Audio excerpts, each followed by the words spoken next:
बहू और सेंसेक्स, आज की इस कड़ी में इसके आपके सबका स्वागत है। आज अगले आधे घंटे मदद करने के लिए इक्विटी 99 के हेड रिसर्च और मार्केट एक्सपर्ट राहुल शर्मा साहब आपको आपकी स्क्रीन पर नजर आएंगे। Rahul ji, good afternoon and welcome on the show. Rahul ji बढ़िया तरीके से कुछ ही देर में आपकी मदद शुरुआत करेंगे। पहले जरा डॉक्टर साहब आप अपना काम कर दीजिए। वो हम तक रीच आउट करने के तरीके जो है वो स्क्रीन पर आ जाए। ट्विटर पे, इंस्टाग्राम पे और थ्रेड पे सिमिलर आईडी स्क्रीन पर। कोई डेसिमल, कोई स्पेशल कैरेक्टर नहीं है, ये हमेशा बता रहा हूं, ध्यान रखिए। बहुत सारे इधर उधर डेसिमल लग के गड़बड़ हो जाता है मामला। और toll free number, WhatsApp number भी स्क्रीन पर। भाई एक दो चीजें, अगर अकाउंट में नाम ऐसा है जिससे समझ में ना आए कि आप महिला हैं या नहीं है, है ना, तो आप प्लीज अपनी क्वेरी में ही नीचे मेंशन करें अपना नाम। दूसरा, इस शो में आने की एक कंपल्शन है, इस प्लेटफॉर्म पे आपको हमारे साथ जुड़ना है। कई लोग चाहते हैं उसी प्लेटफॉर्म पे जहां पे क्वेरी पूछे वहीं रिप्लाई कर दूं उनको, मैं तो दे ही नहीं सकता हूं। ये तो राहुल जी जैसे अच्छे जाने माने एक्सपर्ट्स हैं जो दरअसल आपकी मदद करते हैं, और मदद करते हैं इसी प्लेटफॉर्म पे जब हम और आप यहां जुड़ते हैं सास बहू सेंसेक्स में लाइव। तो ये कुछ प्री कंडीशंस हैं, प्लीज ध्यान रखिएगा उनका। चलिए, भारतीय बाजार स्क्रीन पर है भाई। वेडनेसडे का दिन है, पेनल्टीमेट सेशन है कल की एक्सपायरी से पहले, और पेन थोड़ा है। आधे % के दबाव के साथ निफ्टी इस समय कामकाज करता हो, मूड थोड़ा सा बिगड़ा हुआ है। ग्लोबली भी वैसे ऐसे ही मूड था। कल यूएस में कामकाज ठंडा हुआ था, वो तो संभल गया लोअर लेवल से, लेकिन आधे से 3/4 1% का दबाव था तीनों बेंचमार्क्स में। और आज सुबह के फ्यूचर्स फ्लैट से इन ग्रीन स्लाइटली ट्रेड करें, लेकिन हमारे यहाँ कुछ प्रॉफिट टेकिंग, हमारे यहाँ दबाव, और हम 19,500 के वापस नीचे के टिक्स दिखा रहे हैं। राहुल जी, एक राहुल जी यहां पर है, एक राहुल जी इस समय पार्लियामेंट में है। दिखाते रहिएगा आरएचएस में थोड़ा थोड़ा। राहुल जी कहा जा रहे हैं भाई, निफ्टी दबाव बढ़ेगा क्या? देखिए आशीष जी, मेरा मानना है कि जब तक 19,300 के ऊपर हम टिके हुए हैं, हमें कोई भी ऐसी बड़ी चिंता करने की जरूरत नहीं है। हाँ, बेशक अगर 19,300 टूटता है तो वहां पे जरूर एक बड़ी एक आपको एक प्रॉफिट बुकिंग आती हुई दिखेगी। आप मान सकते हैं कि एक छोटा करेक्शन मार्केट में आ सकता है, बस बेशक 19,300 के हम ऊपर टिके रहे। 19,300, 19,500, ये बार बार चैनल में बात हुई थी। 19,500 पहले, उसका 19,300, 19,300 साइक्रोसैंट लेवल, वो ब्रीच नहीं होना चाहिए। जब तक वो ब्रीच नहीं हो रहा तब तक ज्यादा घबराने की जरूरत नहीं। घबराने की जरूरत नहीं मतलब राहुल जी इन लेवल्स पे खरीदूं अभी नहीं ना, अभी रुकूं क्लैरिटी के लिए। जी आशीष जी, मेरा मानना है कि देखिए ये साइडवेज कंसोलिडेशन कह लें या फिर जो प्रॉफिट बुकिंग चल रही है, हमने इतना लंबा बुल रन लिया है, तो कहीं ना कहीं छोटा प्रॉफिट बुकिंग या हल्का करेक्शन मार्केट को और हेल्दी बनाता है एक लॉन्ग बुल रन के लिए। तो मेरा मानना है कि अभी भी इतनी बुरी हालत नहीं हुई कि हमें किसी भी घबराहट को फेस करना पड़े। लॉन्ग टर्म प्लेयर्स के लिए डेफिनेटली कोई चिंता नहीं है, शॉर्ट टर्म प्लेयर्स को जरूर प्रॉफिट बुकिंग करते रहना चाहिए। ठीक बात। चलिए, सवाल जवाब के सिलसिले की शुरुआत कर रहा हूं। ये है, पहले पटना बिहार जाना है, फिर दिल्ली और फिर चेन्नई। पटना बिहार से सब जुड़ चुके, साहब सब जुड़ चुके। पटना बिहार से कादम्बरी जी जुड़ती हुई, जिन्होंने शायद इंस्टाग्राम पे रीच आउट करा था। Kadambari ma'am, good afternoon. कितने समय से शेयर बाजार से जुड़े हो कादम्बरी मैम?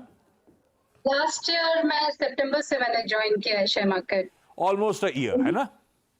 हाँ, लेकिन ऑल्दो मैं म्यूचुअल फंड्स में 2006 से इन्वेस्ट कर रही थी, तो फिर पहले मैं कर नहीं पाई, बीच में जॉब और अदर फैमिली रिस्पॉन्सिबिलिटीज की वजह से जब जॉब छूटा तो फिर हस्बैंड ने बोला कि have ample of time, make yourself busy, और थोड़ा तुम देखो, अगर तुम ट्रेडिंग में इंटरेस्टेड हो तो ट्रेडिंग करो।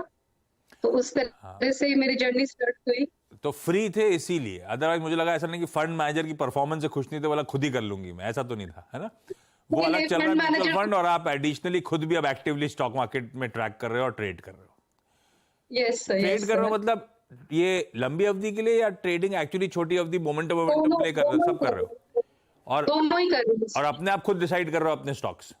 नहीं नहीं, अपने आप नहीं डिसाइड कर रही हूँ। उसके लिए मैं सीएनबीसी को बहुत क्रेडिट देना चाहूंगी, क्योंकि आपके चैनल के रिकमेंडेशंस पे ही मैंने जो स्टॉक्स खरीदे हैं उनमें मैं अच्छा रिटर्न मुझे मिल रहा है। अच्छा रिटर्न मिल रहा है, तब ठीक है, बच गए। कादम्बरी मैम, पहला सवाल कौन सा?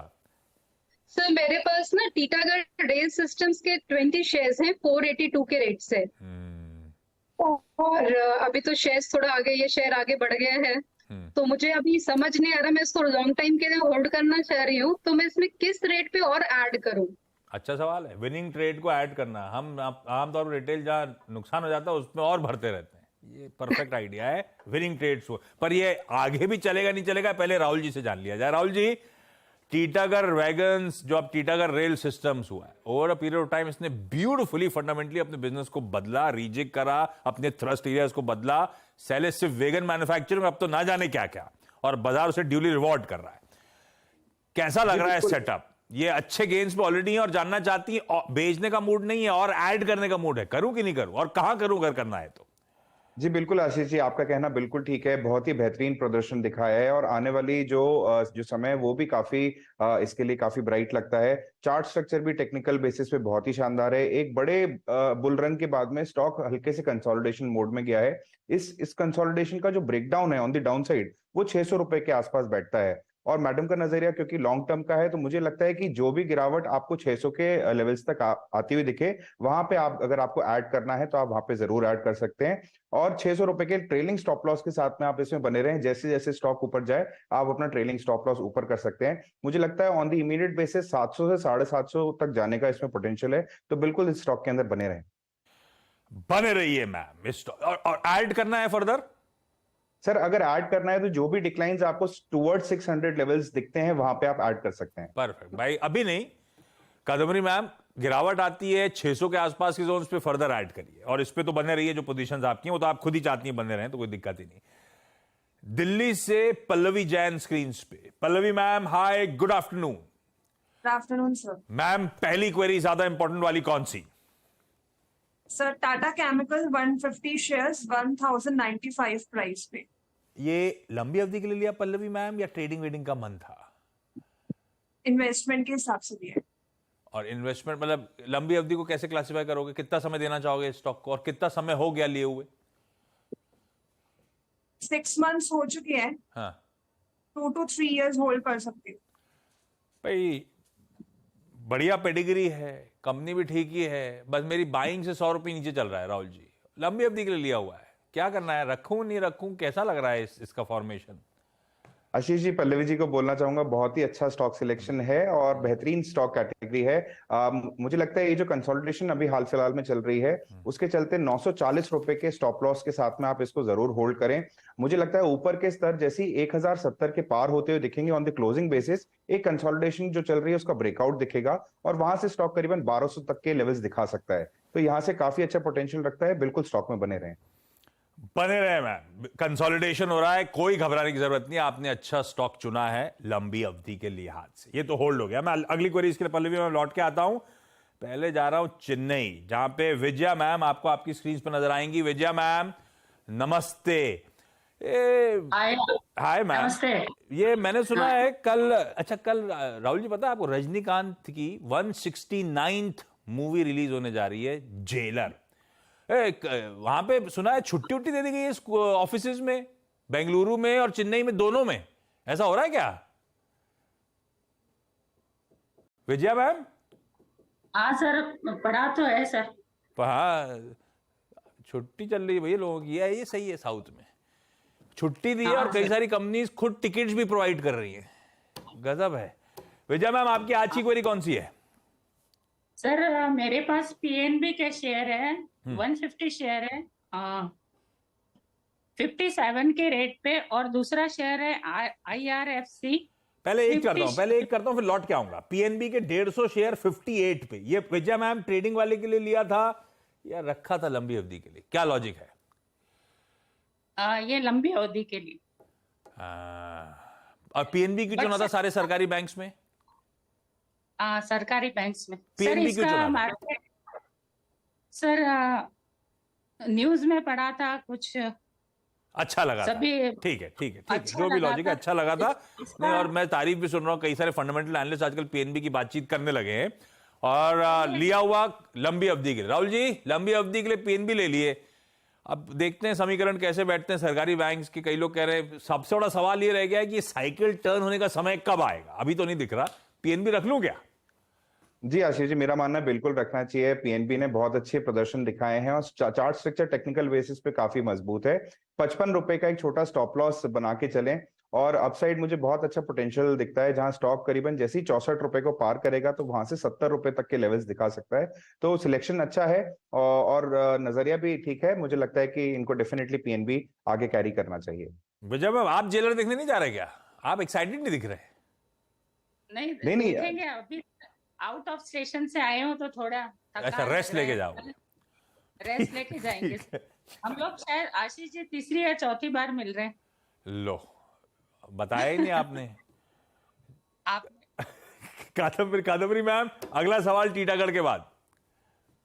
सर मेरे पास ना भेल के 331 शेयर्स हैं, 392 रुपीज के एवरेज 392? प्राइस पे। नहीं 92 के रेट पे हैं 331 शेयर्स। लॉन्ग टर्म के लिए कादम्बरी तो मैम? मैं इनको, हाँ सर लॉन्ग टर्म ही सोच रही हूँ। अगर अच्छे मतलब जल्दी अगर कुछ अच्छा रिटर्न दे दे तो मैं स्विच भी, अगर स्विच करूँ तो इनसे कहाँ करूँ, क्योंकि भेल का अच्छा। पास्ट का रिकॉर्ड आपको भी पता है, बहुत स्लो मूव करता है ये। नहीं, आपकी तो ग्रिप में है थोड़ा बहुत ट्रेड, 7-8 रुपए ऊपर है। लेकिन ये बताओ, आपने लिया था सिर्फ ये कि जब कमाई होगी निकल जाऊंगे, ऐसा कुछ ट्रेडिंग लंबी अवधि नहीं, अपने को पैसे से मतलब, नहीं, ऐसा वाला मामला है ना? एग्जैक्टली, भेल में वही ठीक है। मतलब है। हाँ, मैं समझ गया। राहुल जी क्या करें भाई? 92 की सर, खरीद। जी बिल्कुल सर, कादम्बरी मैम के लिए बोलना चाहूंगा कि देखिए चार्ट स्ट्रक्चर तो मजबूत है ही बीएचईएल का, और टेक्निकल बेसिस पे अगर बात करूं तो एक असेंडिंग ट्रायंगल का फॉर्मेशन बना हुआ है। अगला ब्रेकआउट जो है वो ₹104 के ऊपर जब क्लोजिंग मिलेगी तब मिलेगा, और अगले 6 महीने में स्टॉक करीबन ₹120 के लेवल्स तक जा सकता है। तो मेरा मानना है ₹90 के स्टॉप लॉस के साथ में बने रहें।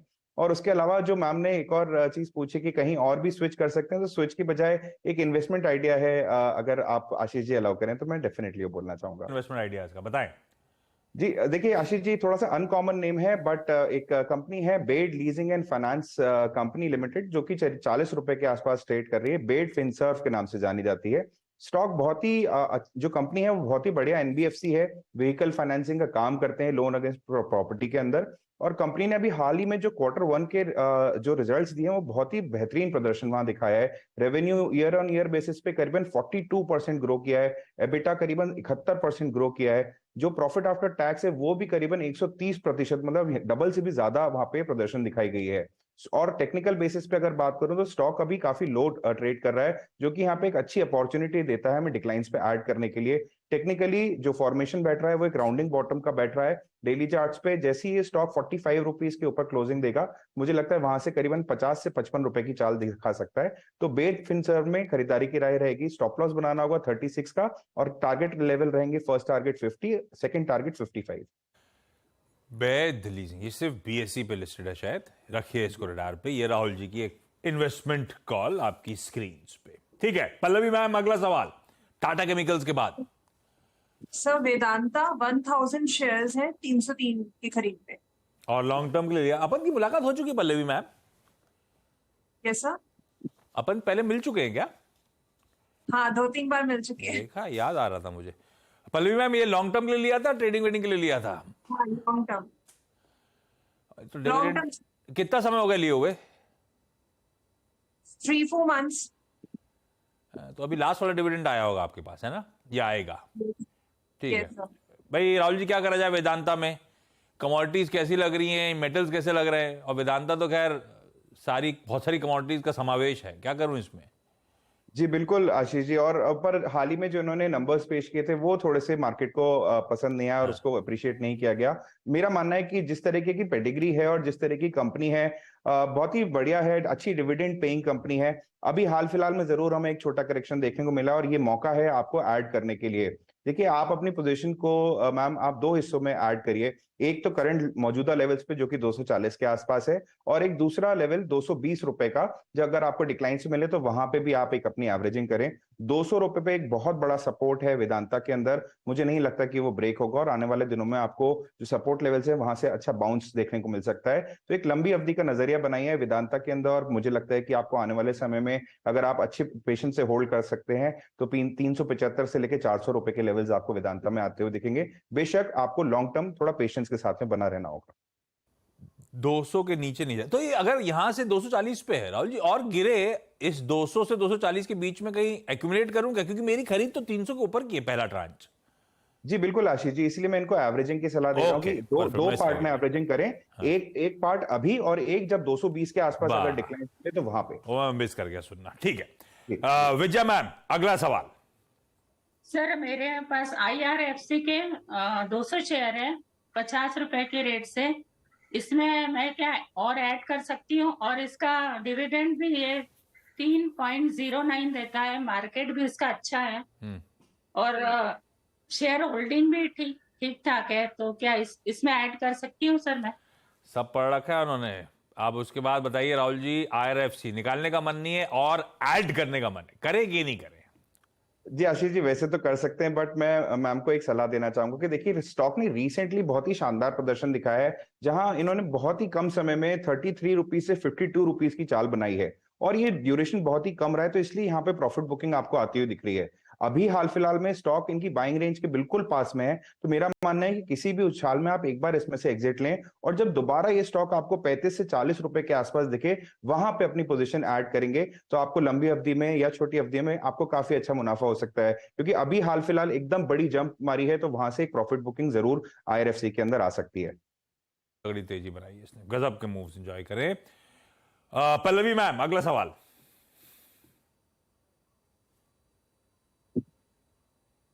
Pallavi ma'am, yes sir. अगला सवाल।